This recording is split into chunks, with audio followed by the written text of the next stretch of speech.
Hi guys, তোমরা কেমন আছো? এখন আমি মামা বাড়িতে আছি। দেখো পুরো রেডি আমি। এখন আমি যাব দোকানে। তো প্রথমবার একটু ব্লগ করছি, যদি কিছু ভুল হয়ে থাকে প্লিজ ক্ষমা করে দিও আমাকে। এখন চলো দোকানে যাই।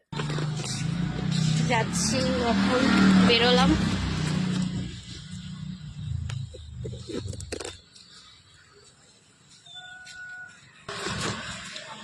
চলে এসেছি আমাদের দোকানে। দেখো